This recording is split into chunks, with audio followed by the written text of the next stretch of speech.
C'est en juillet 1884 qu'a été teinte et imprimée la première pièce de coton au Canada. Yeah! Et ça a eu lieu à Magog. Yeah! Dit de cette manière, ça semble magique.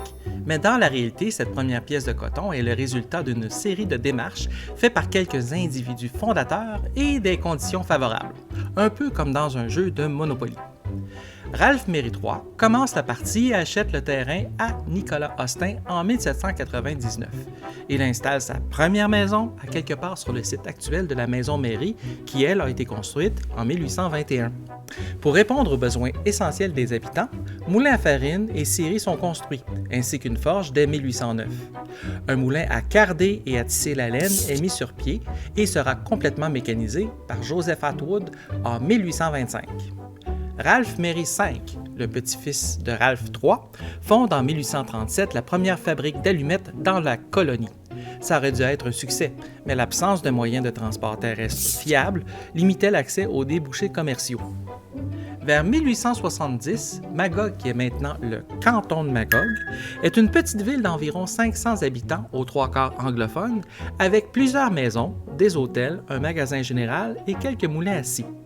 Ralph V, son gendre Alvin Moore, ainsi que d'autres notables de Magog, savent que la rivière Magog a le potentiel hydraulique pour que Magog devienne un pôle économique important. Nos grands champions de Monopoly décident donc de passer go et de mener leur jeton au chemin de fer le plus proche. Le chemin de fer Waterloo et Magog est né pour satisfaire aux besoins de distribution des entreprises de la région. Et dès 1878, on peut prendre le train jusqu'à Magog. Mais ça coûte cher de faire rouler un train, et il fallait donc une grosse entreprise pour justifier les efforts et l'argent investi.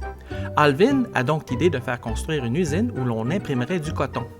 Après avoir obtenu des exemptions de taxes de la ville pour 25 ans, acheter de la British and American Land Company les droits d'utilisation du pouvoir hydraulique de la rivière et acheter le site pour une action de 500 $, Alvin construit un barrage, une imprimerie sur coton et une filature. Résultat, en juillet 1884, à l'usine de Magog, une pièce de coton sera imprimée pour la première fois au Canada.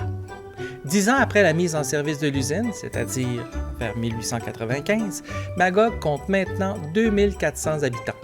On peut dire que les propriétaires de l'usine et la ville de Magog ont gagné la partie de Monopoly, puisqu'ils possèdent maintenant toutes les cartes des services publics, c'est-à-dire l'aqueduc, l'électricité, le chemin de fer, des hôtels et des maisons. Ajoute une moustache à Alvin, puis c'est vrai qu'il ressemble au bonhomme Monopoly.